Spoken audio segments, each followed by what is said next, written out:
do I have a treat for you? My very first guest on the show is a wonderful woman who I have looked up to as a role model and mentor. Her rawness and authenticity has inspired me to be brave and to step out of my hiding shell so that I could be all that I can be. And I'm very grateful to her and her sister Michelle for having paved the way for women like me all over the country. I'm talking, of course, about Diane McKendrick.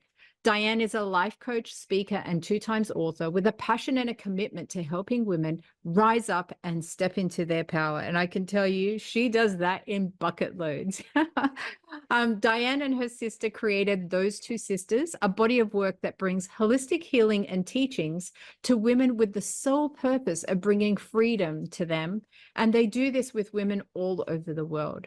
Diane was so generous to volunteer to be my first guest on the show, and she brought such a gift to the conversation of imposter syndrome. So wherever you are, I'm going to invite you to sit back, relax, and really listen in here on the pearls of wisdom she has to share.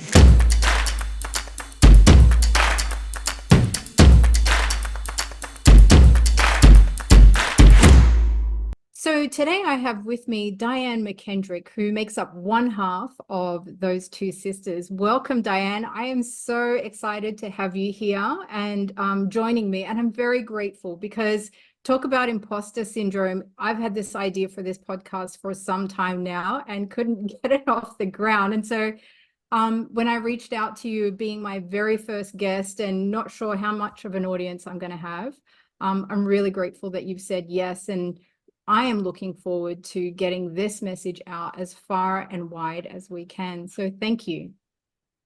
Thank you, Jenny. This is such an absolute pleasure and privilege to be here by your side as you launch I think one of your very first podcasts, and the name of the podcast and her name is ... So my name is Diane McKendrick, and I'm one part of Those Two Sisters. My older sister, Michelle Ann, was going to be here, but has something else on today. So yeah, we've got a bit of time together here to co-create and share with your listeners, whether it be 100, or 1,000 or 100,000, maybe even one day. It doesn't matter to me. I will show up. I will give my all, as I know that you do, to one person as I would 100 or 1,000. So yeah, thank you, Jenny, for having me here, and such a fun journey watching you as well move through the imposter syndrome and everything that we've talked about before we jumped on the call.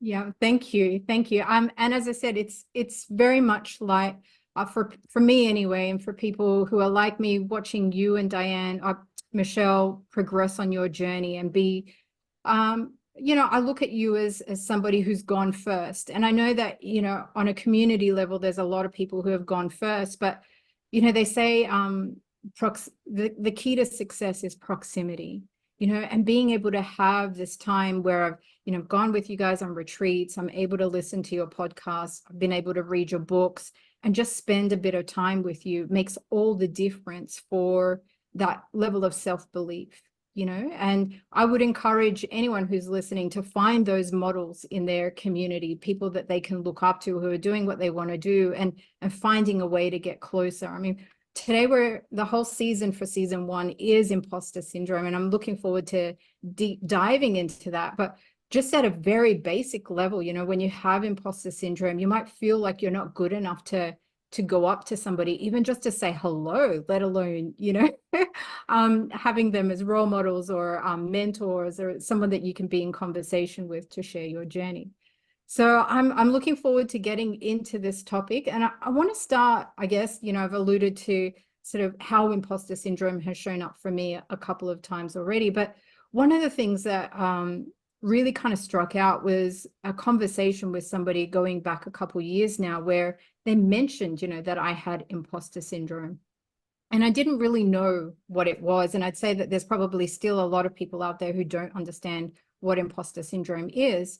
So I went back to home and I looked it up in the dictionary. And I have to say that the dictionary definition meant nothing to me. Like I had no relationship to that at all. And so after reading that, I was like, that's not me. And of course, it's not until I did a bit more deep dive into, you know, my own inner work and looking at things and understanding patterns and patterns of behavior, but also, you know, I guess the clincher for me, some people have a fear of success and other people have a fear of failure. And I knew I didn't have either of those. And it took a while, but when I nutted in on what my fear was, it was like an explosion happened in my body. And it really was that fear of exposure, you know, and attached to that was like this fear of humiliation, especially public humiliation, you know. So there was quite an aversion to being somewhere where all eyes are on me and I might just get it wrong or I might look like an idiot. So I'm curious, you know, like, let's start with the definition. How would you define imposter syndrome? Okay, beautiful. I'm glad that you've asked this question, Jenny, and I love hearing your experiences because I'm sure so many people out there have similar experiences, whether they're aware of them or not. And my approach to imposter syndrome is that it's a very natural and normal part of life and business. However, it hasn't always been that way because it was happening to me without my own awareness of it. And I was staying in my box, or I wasn't taking the next step, or I was looking up at other women and thinking, oh, she can do it. I kind of had a whole language and a whole dialogue around, you know, a narrative around the story of what was possible for me. So imposter syndrome to me now, it's a catalyst to the next level of life, love, and leadership. And when I start to feel the language and the triggers coming up, which I'm now aware of, and we hope through the course of this podcast, we can support your listeners to become aware of those feelings, thoughts, triggers, and language where the imposter syndrome might be popping in, and then give you tangible things to be able to do from home, very efficient, easy, and effective to move through it, that you can conquer it in the click of a fingers. And I say conquer in the marketing, you know how we're talking about marketing because people want to know how to conquer things. But then when you get a little close to us, you realize we're not the conquering type of people. What I need to do is, it's a piece and a part of myself, the part of the imposter that doesn't feel like they can, that don't feel ready for the next thing. It's really about, and we'll go through this a little bit later, is like, it's about the integration of the piece and part of me that doesn't feel like she knows how, she deserves it, or she thinks she can. And that's what I do. We work with women in business, a lot of us are parents, to overcome, recognize, overcome, and move through imposter syndrome, or whatever you want to call it, in the click of the fingers, because you can stay there for days, weeks, sometimes people will sit for years in it. I know I did, till I had the right people on board to support me through, and got myself in and around others that were willing to take the step and sometimes fall face first. I just asked myself the question, what's the worst that can happen? Oh, someone's going to laugh at me. And then when you do the body work on that, which we'll go into later as well, it's like, oh, okay, well, what does that mean? And then we shift and change the meaning, not just in the brain, but in the body as well, as we were talking about before. So I want to just point out something, or ask you a little bit more about, what do you mean when you say the catalyst? Because of all the reading I've done around imposter syndrome, I have never heard it expressed in quite that way again. Can you give me that phrase? You said it was a catalyst for... The catalyst to the next level of life, love, and leadership. I'm not a detailed person. I might get those mixed around, but that's the feeling that I have. It's like the thing that happens before the breakthrough. And one or two things will happen. You will break down and you will keep spiraling and looping in the old pattern, in the predictable pattern, where even if you know you're going to get pain, you'll keep doing it because it's familiar to you. Or you're going to recognize it and break through it without all the fanfare, without all the carry on. I mean, that can be there sometimes. That's okay. I did a podcast a while back about the boring breakthrough, because I realized in the personal development industry, it's all about these breakthroughs and jumping up and down and woohoo, yay, woo. And then one day I was like, what about the boring breakthrough that's happening for people every single day? When they get up in the morning and they make a choice to go for a walk instead of lay in bed. That's a massive breakthrough. That is life-changing. Or they decide to have a mineral water instead of an alcoholic beverage at 5 o'clock. That's a massive breakthrough.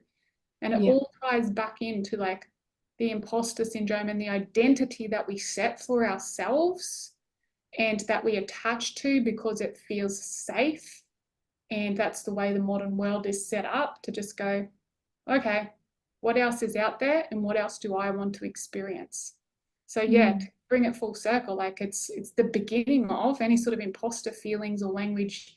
When I catch it, I loop in it a little. Before I catch it, I loop in a bit and go, okay, breakthrough time. Now I know exactly what to do and how to do it to move through.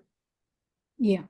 So you talked about, watching other people on stage, for instance, and thinking that they could do it, but you couldn't. So how can you talk through like either the conversations, the feel like that you were having with yourself or other people, the feelings in your body, or just some patterns that you started to notice for yourself? Like how did you start to become aware that imposter syndrome was a thing that you were experiencing in the first place? Yeah. So I became aware of it because I saw people doing what I wanted to do. I saw people writing books, speaking on stages, creating product lines and like of conscious merchandise. And I watched them do it. And there was just this thought of, I'm not good enough. My whole language around it, I'm not good enough. I don't know how. If I did do something, maybe I'm a one-hit wonder, or I don't deserve it. I don't know how. That is all the language that would pop up around it. Then there was this other voice. We call it the whisper. In our Aligned Women Academy, we have an online course called the Aligned Women Academy. And a really big focus on that is the whisper. So the whisper is the whisper of your soul that most of us are way too busy and distracted to hear. The other side, or the flip side of that, is the wounding. And the wounding was telling me things like, you don't know how, you're not good enough, you can't spell. I'm now an author of 3 best-selling books. And guess what? I still can't spell. You're going to find a spelling error in that book. And what's the worst that's going to happen? Someone's going to laugh at me, or they'll write to me and say there's 10 spelling errors. And I'll say, good, I have a book. Actually, I have 3 of them. So while you're telling me about spelling error, thank you. There's 10, 100, 1,000 other women out there actually taking the message from the book. And so I made it more about someone else than me. I think the first one was the book. It was like, I can't do it, don't know how, only rich people do that, only famous people do that. And the moment, this has been a huge key for me in overcoming imposter. The moment I made it about, I still get goosebumps when I say it, the woman or the family that possibly any of my words or wisdom or experiences may support through something, the moment I made it about her and I got really clear that she was out there doing something, feeling something, thinking something right now, and I had an offering that might be able to support her in her healing, everything else just fell away and it became a must. It's like, this is not about me and that I can't spell or that I'm not good enough or I don't know how. This is about her. How can I make this happen because she needs it? It's not about me. I made it about someone else. And I think you'll feel that in everything that I've created. That is the very first key for me, is to stop making it about myself and make it about the woman or the family that may get something from what I've got to offer. Yeah, that's interesting, because from my own experience of imposter syndrome, I've found that shift in mentality has been what's enabled me to really be able to choose different. So when those voices are, going on, or that old pattern of, wanting to retreat rather than lean into something arises, and I can feel that, it's always about, what am I choosing? And who am I choosing this for? And having something that's bigger than you makes that choice so much easier. Like having a purpose and a vision that's bigger than you always makes. Yeah. So that's the first thing to do, is decide that and connect to that. What's bigger than me and my mistake or my shortcoming? And it becomes very wholesome very quickly. And then it's like you're guided, like the red carpet is rolled out and you're guided along the path. And it's the journey, as you said before we got on. It's not necessarily about being up there on stage in front of everyone, sharing or writing the books or holding the retreats or creating the merchandise. It's like the journey that comes with it. It's these conversations, it's these podcasts. It's like coming up with content when I notice I'm going through the imposter cycle, because that's what it is. It's a cycle. You start one area, you become aware, you change your behavior and the language, you go to the next part, the next part, the next part, the next part, and guess what? It all happens again. New level, new devil, they say. But then once you've done something once, twice, 2, 3, 4 times, you can catch it and you can move through it with a lot more speed. Yeah, yeah. And it's part of the level of competence, I guess. You know, I was looking at Valerie Young. So she is the supposed world expert on imposter syndrome. She's done TED Talks and things like that around it. And she talks about it in a really nice way in terms of the level of competence. And so the level of competence you feel in a particular area is what would give you confidence for that, you know? And she makes this interesting assertion in her book, like around how we automatically assume men should know. So we put them in front of the computer's broken or the car's broken, and we automatically assume. So men often don't know what they're doing, but because they've been, let's say, groomed, for want of a better word, that this is how you are as a man, you just figure it out. They don't, you know, it's not to say they don't have imposter syndrome, but the expectations are different. And, you know, when expectations are different, you're going to show up different. Whereas with women, the expectation is that they're not competent, you know, and this is an underlying thing that sort of goes across cultures and everything, that women are expected not to be competent at something, particularly in certain spaces. So we don't, you know, as a woman, how many of us go through a crisis of conscience that we don't know how to do the washing or the cooking or the cleaning? And I'm being very stereotypical here, of course, but you know, generally there are things that are women's work that we're never questioned whether we can do that well, right? We might be judged about whether we do it well.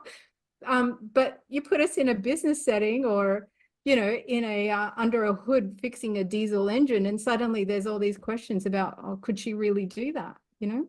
You know what, it's so interesting you say that, because I built a little sideboard table the other day. My husband's away. So my daughter and I did it. Esme, my daughter, is 9, and we built this little table, and I needed a drill. I've never really used a drill much before. I've seen my husband do it and he's away. So I said to Esme, can you go grab the drill? She looks at me. This is how unconscious it is in the society. And she's like, are you qualified to use that? And Wow.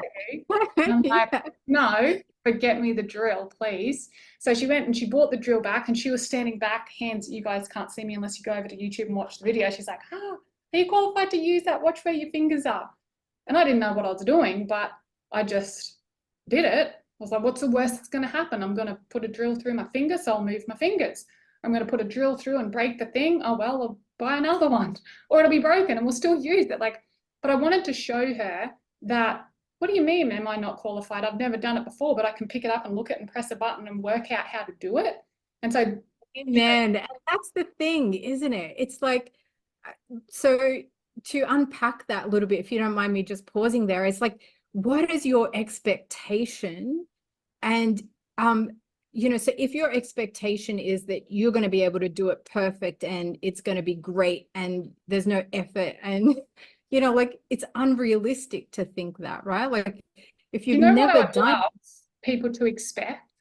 So you're talking about the expectation in the sense that we were talking about it. What I would love for you to expect is to come up against, like, expect imposter syndrome to pop up. Because when you expect that to come, you can be prepared for it. And that was in part of the slideshow that we might go through or not go through. The first thing is expect it. It is a rite of passage into love, life, and leadership. Excellent. I love that. That moment with my daughter was a rite of passage. Like, in my head, I got a bit pissed off. Like, what are you talking about? But then I thought, this is a beautiful example to show her, outside of what society has taught her, and watching a very capable dad and father. Gus is amazing. My husband's incredible, very capable. And because he is, I will usually just let him do that or ask him to do that. But when he's not around, we have to fix our own stuff and look after ourselves. And we're so capable of that. So if that ever happens to you, and this is a really good example because it's in our own home and every woman's going to come up with it at some point. And you mentioned, you know, we don't have imposter syndrome when we go to do the washing or something that's accessible and we do daily. So what I would do as a coach, because I'm coaching myself 24/7, is go, well, how do I do, and this is for all of you, how do I do the washing? Because I don't have any imposter syndrome about that. Or how do I do something I'm very capable of? And then I'll look at what sits underneath and how I do it. And I create a blueprint of how I do that. And I go, oh, okay, I'll just take that blueprint and I'll model it over here with the drill bit and the drill. The first thing I always do is create the environment. Look at what's required. What equipment do I need? I'm writing a book. Okay, creating the environment. What do I need? I'm creating a retreat. What do I need? And then that puts your brain and your focus, instead of looping and I'm not good enough and I don't know how and maybe I'm a one-hit wonder, to like forward momentum and action. Yeah. So yeah, I'm very practical with every time I speak. I want to give people not just like the brain things of changing things in your brain through hypnosis, but also what we can do in our body on a physical level to shift and change the patterning that's in our body, so you can get the long-term sustainable results in your life and in your business. Because it's if you're listening to this, you are a leader. It is no longer just about you and your family. When you push up against the edge, the catalyst to imposter syndrome, it's such a beautiful opportunity to break through. Yeah. Yeah. I really love that idea of expecting it. I can almost see the devil appearing on my shoulder and it's like, oh yeah, I got you. Yes, okay, like, so something in expecting it, right? Like if we build that, we frame that for people that you're going to expect it, it's going to pop up. The next thing you need to know is, how is it happening for you? So I'll give you a little story here and you're going to have yours, and I'd love to hear yours as well, Jenny. I used to go for a walk. I was doing a lot of big things. I'm also a mum. My husband travels with work. I was doing a lot of big things in little chunks because I'm not a details person. I'm a big chunk person. I was doing lots of things. And I got on my morning walk, and every now and again, the thing I heard myself say, it was very discreet. What if this car hits me? Wild. I'm walking along the road at 6 o'clock in the morning. Could be like listening to the birds and having a moment. Instead, my brain's like, there's barely any cars that drive down my street. One would drive past, be like, what if this car hits me? What's going to happen to the kids? What's going to happen to Gus? And then I would be on this loop for the next 30, 40-minute walk, petrified, terrified, getting home in all sorts of a state of what if the car hit me? One day, when I observed that thought, I was like, what the flipping hell is this about? And I realized every single time that I was experiencing imposter, that was my patterning, worrying about a car hitting me. So now, one, I expect imposter to pop up and show up and I make friends with it and I listen to it. Two, I watch for that pattern. That pattern will show me imposter is here when I start just have this little niggling thought of getting hit by a car.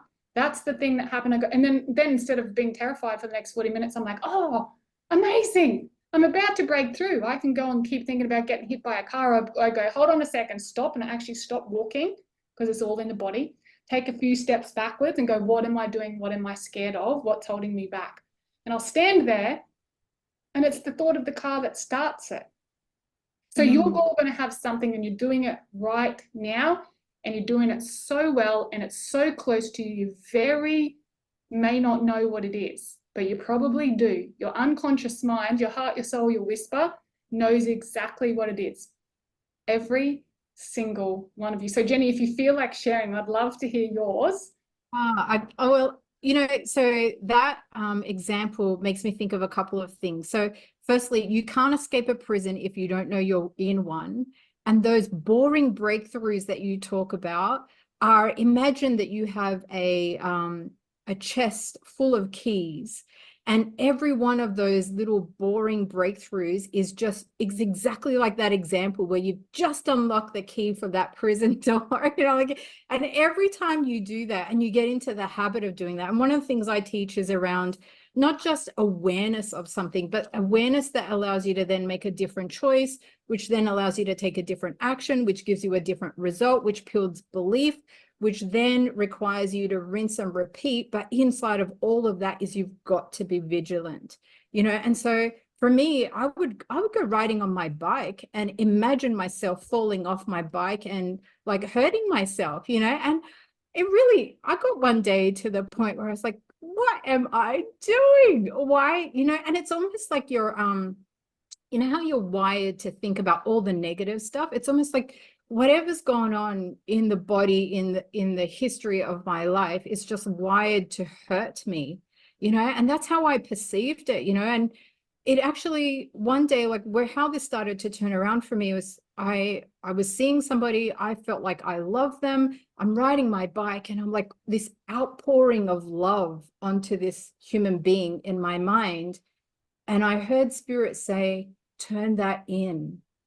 And I was like, okay, let me play with this, right? So what is it like to experience the love I pour onto other people, to be poured onto myself, and to love and to honor myself the way that I so generously and wholeheartedly and fiercely love other people, And when I allowed that, I'm getting goosebumps just telling you this, but when I allowed that feeling in, like that's where you start to dissolve some of these patterns and these wiring to hurt yourself or to do things against yourself, and to go against the conditioning and things like that. So yeah, it's a beautiful example. Turn Absolutely. the love inwards, pour it back into yourself. Yeah. That's so beautiful.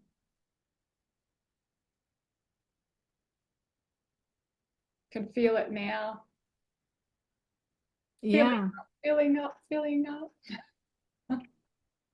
And like when you come, like it seems like we want to latch on to tactics and strategies, and certainly they help, building yourself a new blueprint, understanding the framework of what's happening in the mechanism of your mind is important so that you can disengage from that.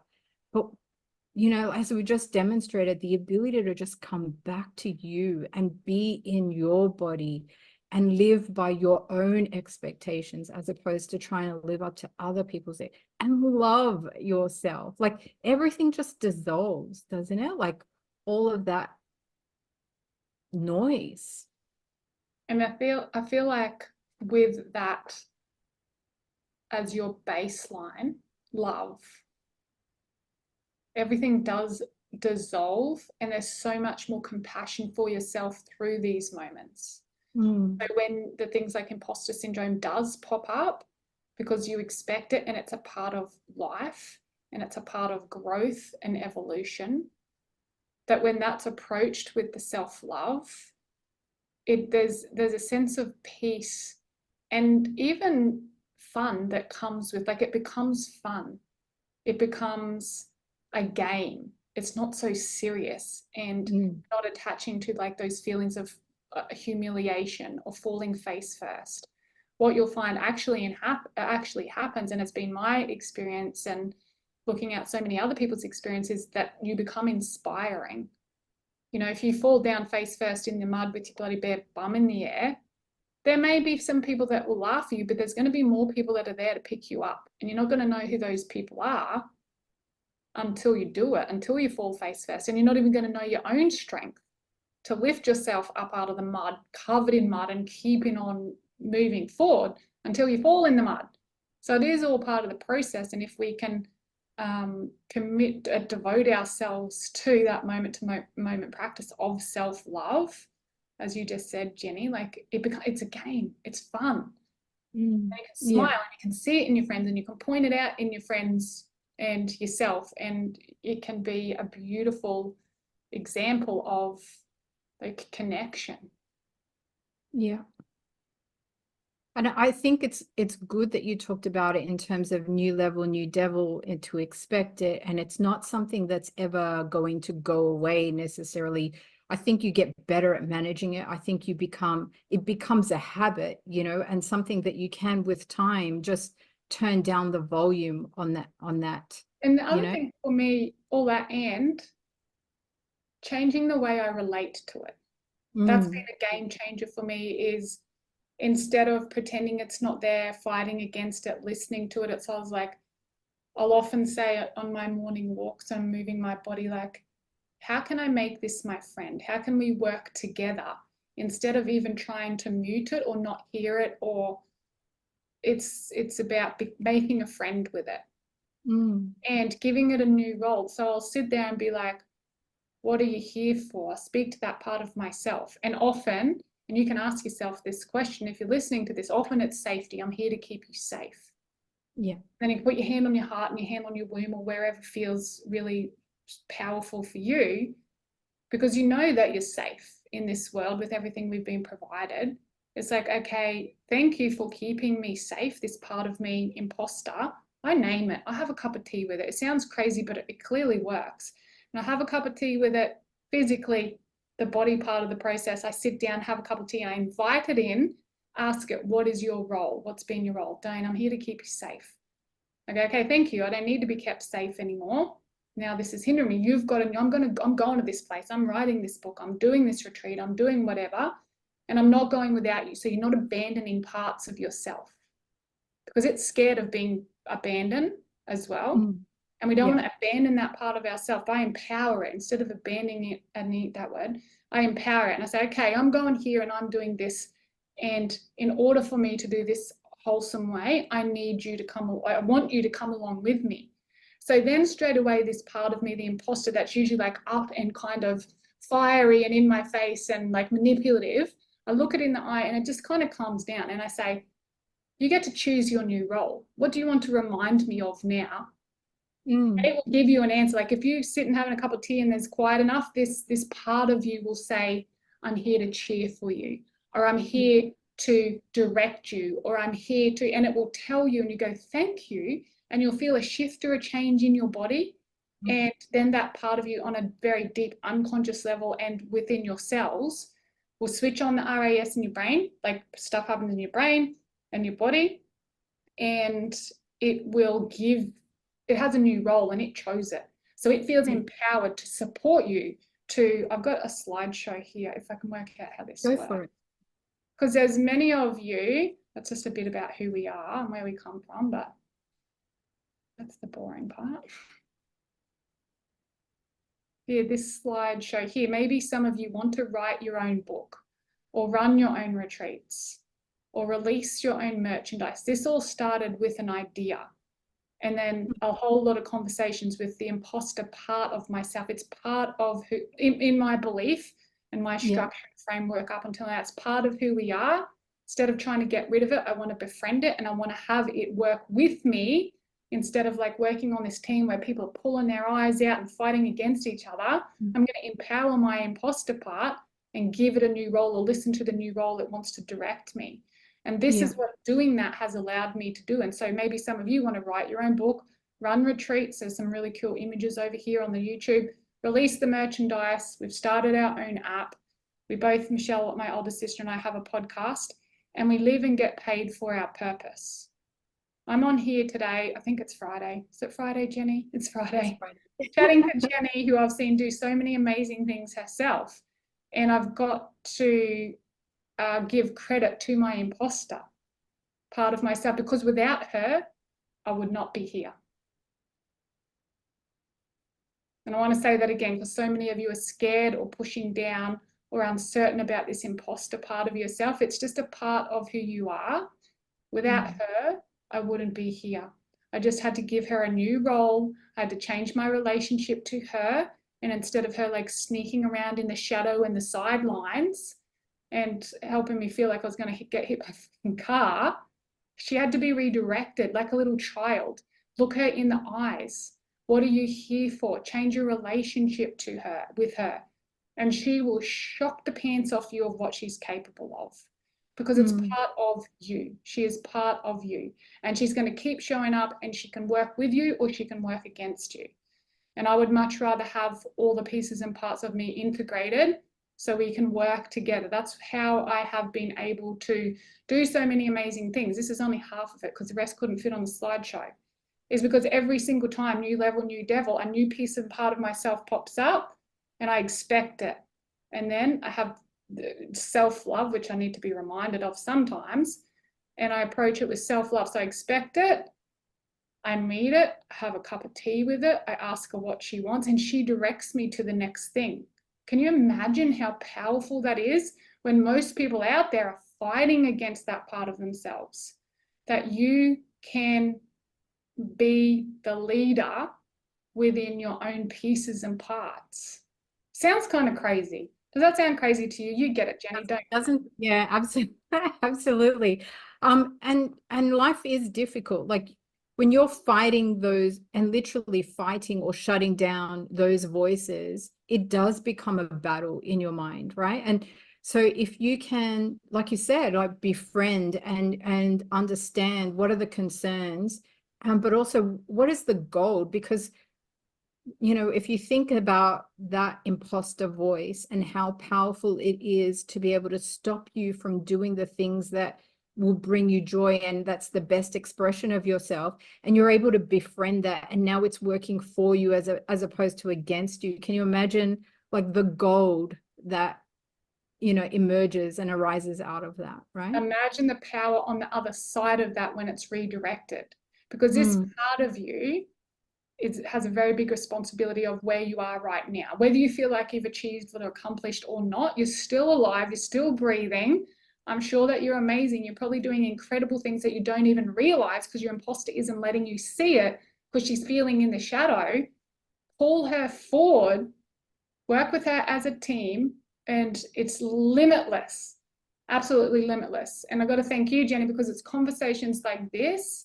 I was doing a lot of this without realizing what I was doing. Obviously, I had something working for me, but it's conversations like this that have made me sit quietly, and because it doesn't go off like a flashing red light, a big flag around it. This is your imposter, do this, do that. It's like very discreet, and it's the moment-to-moment check-ins, as we started the podcast with. What's happening now? What's happening now? What do I choose now? What's popping up for me now? That has been able to direct me to where I am today. There is nothing special or different about me. Like, yes, we're all special and we're all unique and different. But if I can accomplish this as a mum at home with 2 little kids and a husband that's fly in, fly out, whatever your passion and purpose is, and sometimes your imposter won't even let you go there. For many years, it wouldn't even let me feel it because it was too scared. It was too scared.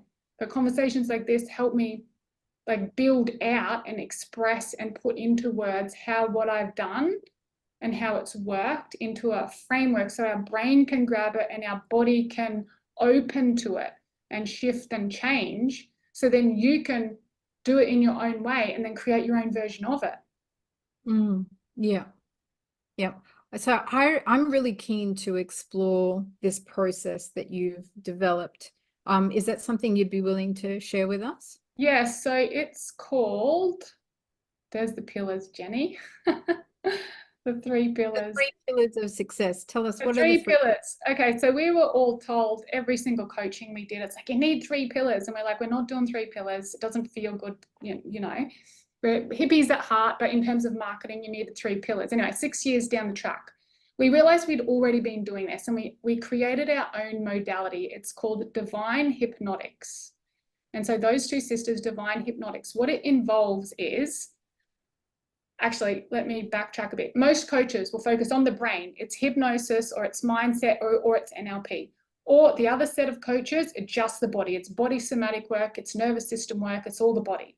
And then there's other spiritual leaders that's all about the being, sitting on top of the mountain.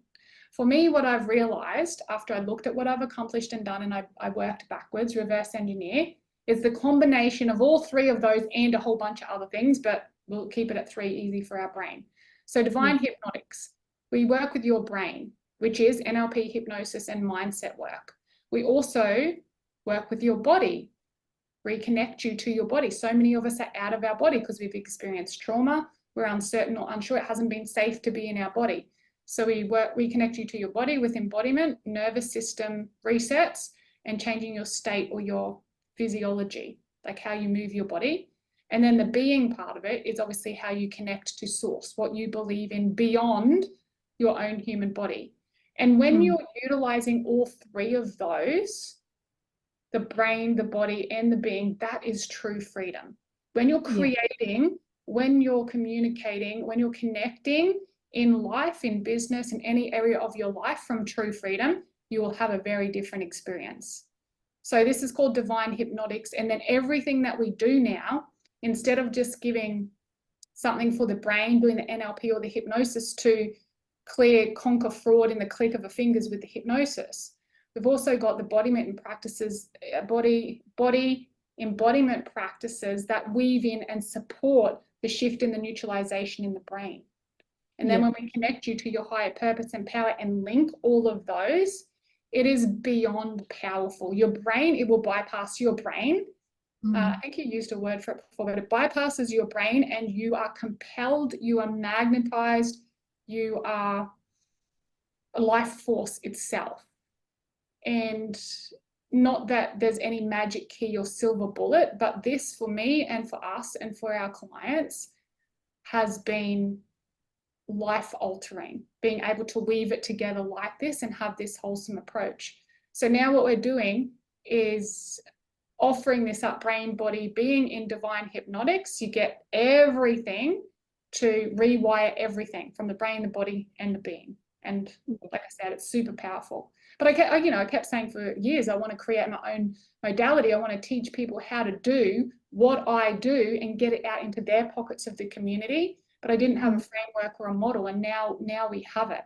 So I wanted to be able to give you all an experience of that when you're here.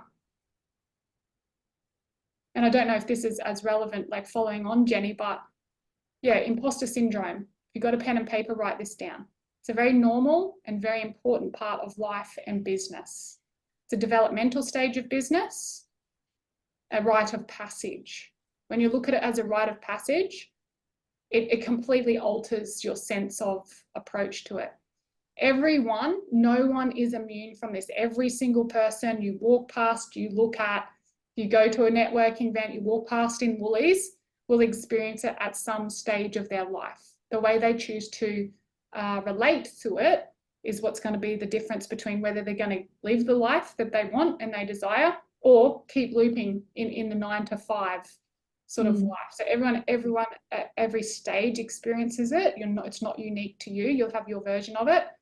And as I said earlier, you can either let it control you and keep doing my walk thinking I'm going to get hit by a car every day and put all my energy into trying to not get hit by a car, or change my relationship to it, overcome it in the click of the fingers using my divine hypnotics method or whatever method you choose, and go ahead and create the next book, the next podcast, the next thing that whatever it is that you want to do. So get really clear about that, because when you start to incorporate this, it will happen in the click of a fingers. I can guarantee it. I've done it. I've seen it happen with hundreds of my clients, literally the click of your fingers. And I'm clicking my fingers right now because when you get the podcast later and the hypnosis later, which Jenny will put in the show notes for you, every time you click your fingers, and a couple of other things I've added in there, the relationship to your imposter, part of yourself, is going to change. All the better. Awesome. Understood. I don't know if they'll be clicking.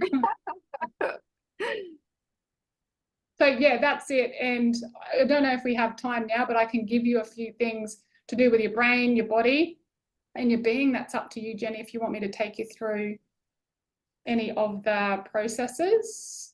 Sure. Maybe you can take us through one element of what you teach, and then if people want to hear more or they want to connect, we'll talk about that towards the end. Well, the first one, I think body's probably the most powerful, because once you change it in your body, your brain starts to move and change already. So what I would love for everybody to do, if you're listening to this, is just get really clear about what it is that you want. That thing that you want that you haven't quite done yet, that feels a little bit scary. Now, if you can't actually come up with something, because maybe you can't because the imposter is so big for you, have a look out there at another woman doing what you want, somebody you admire that inspires you, and just model off her. Oh, she's doing that and that looks really cool. I'd be interested in doing that. Just pick that. So get really clear about what it is that you want. Use somebody else if you can't access it yourself. And then if you gently close your eyes and hold that in your vision.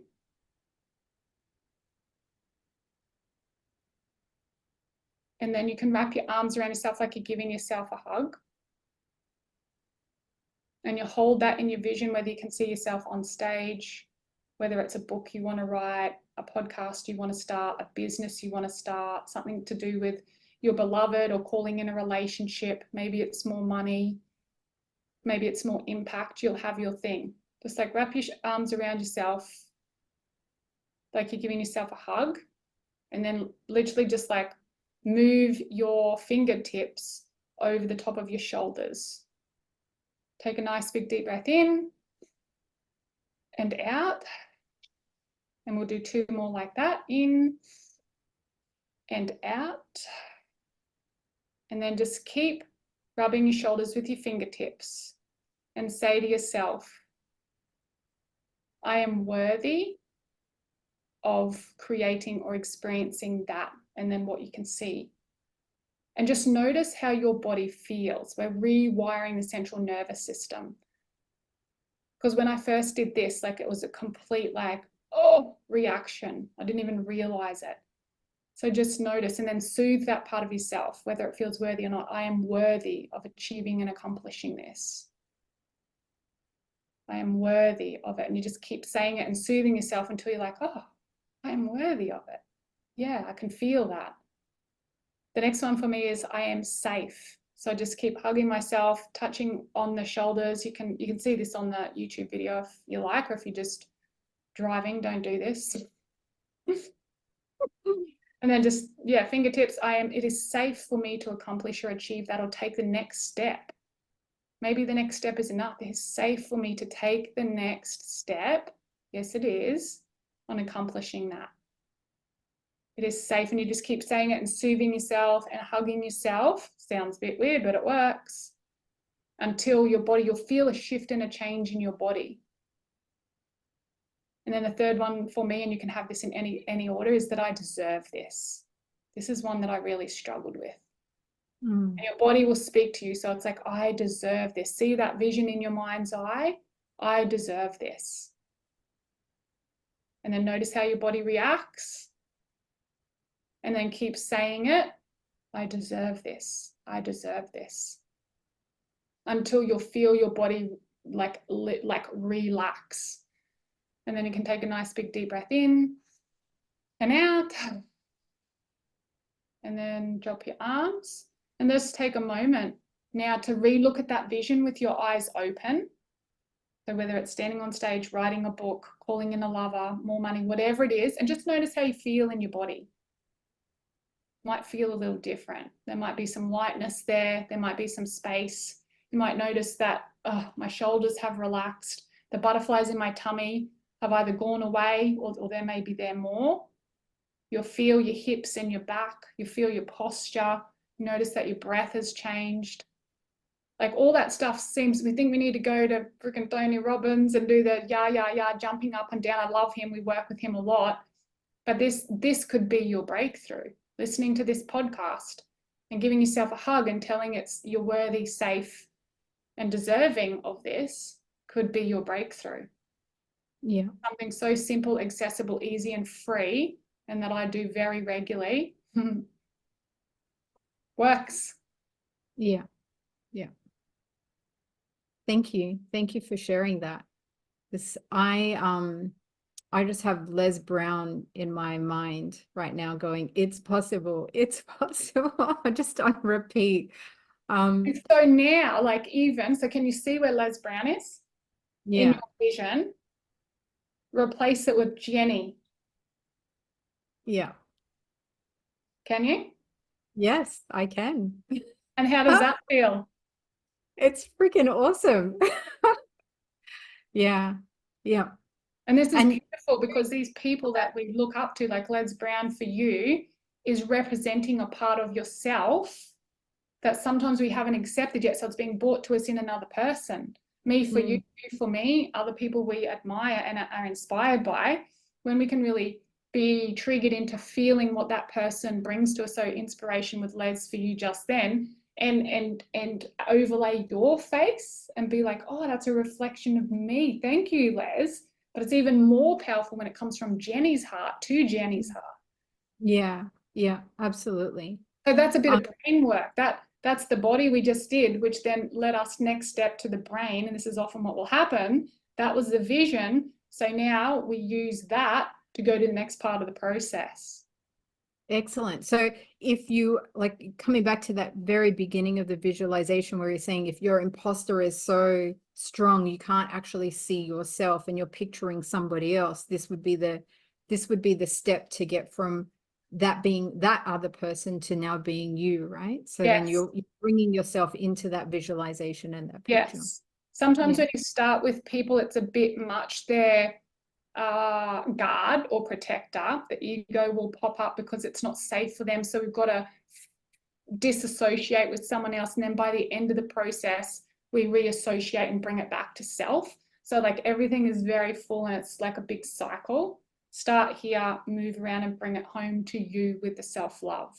And that's why I love this process because it's very self-led as well, which is what we're teaching our coaches, healers, and practitioners that are going out and adopting those two sisters divine hypnotics model is that the client, you, everybody listening to this, you're leading.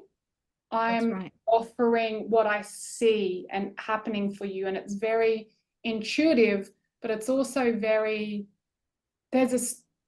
humans are all the same. We all have different feelings, but it manifests at the core from the same three things: feeling of not good enough, that we're going to be abandoned, and the other thing I can't remember. But then it manifests in our life differently.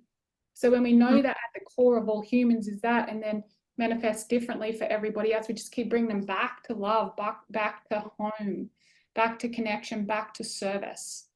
That's right. There is, I know I've given a lot, and I've given a lot of things out for free, and one really powerful thing, it's on our app and there may even be a podcast on it. I can get it to you. It's be the woman that sets and gets your goals. So once again, I looked at what I did because clearly I can set a goal and I can get there. And once again, it's nothing different about me. I just have a blueprint that enabled me to do that. And so I sat there and reverse engineered it and went, I did this and then this and then this and then this. And there's a podcast on it and then there's a meditation on it. And using the divine hypnotics method, brain, body, and being, it will get the third book. I actually created it. I did the third book and I'm like, okay, what am I doing now? Put it into a product. What am I doing now? Did the third book in 3 months.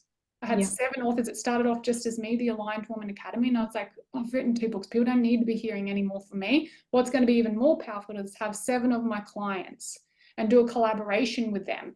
But the imposter is like, you're not that woman. You're going to charge for these chapters. Who's going to want to do it? No one's going to want to do it. So I created a meditation to speak to that part of my brain and listen to it on my morning walk.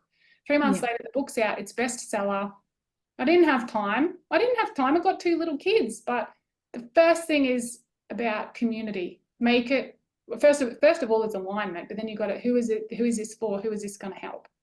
And I really would love to give you access to that because I feel like your people and you and your people are going to make massive shifts and change in the world. And if I can offer up anything at all to make the journey more enjoyable instead of falling in the mud face first again and again and again, then I'm up for it. That's what I'm here for. Awesome. Thank you, Di. I appreciate that.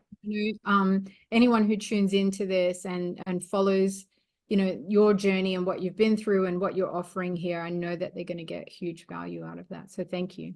Thank you. Well, that kind of brings us to a nice close in terms of our discussion about imposter. And, when I set this up, I really had no idea. I left it as a clean slate, to allow whatever needed to be said and brought to the surface. So I really appreciate you being in this conversation with me and us being able to explore and be in the inquiry, as you talked about earlier today. So thank you so much. We're going to have some show notes that will give people the opportunity to access the freebies that you've offered as part of being on the show today. And if anyone wanted to get in touch with you, Di, how would they best do that? The best place to get in touch with me is website. So our website is www.those2sisters, and it's the number 2, so those2sisters.com. And then me personally, Facebook and Instagram, Diane McKendrick. So Diane is 1 N, DIANE, McKendrick, McKendrick. That's Facebook and Instagram. We put a lot of our personal stuff over there, so you can see that we're still real people. Like, yeah, we've done some pretty cool stuff, but we're mums and we yell at our kids and we have tantrums and we fight with our partners and we have happy days and bad days. And yeah, we're just real people with a passion on our heart and devoted to women. Yeah. What a blessing. You Yeah. are a, thank you. Thank you. All right. Well, that's it for today. Tune in for the next episode on imposter syndrome. I actually don't know who we've got coming up, but it's going to be a banger. I can guarantee that one.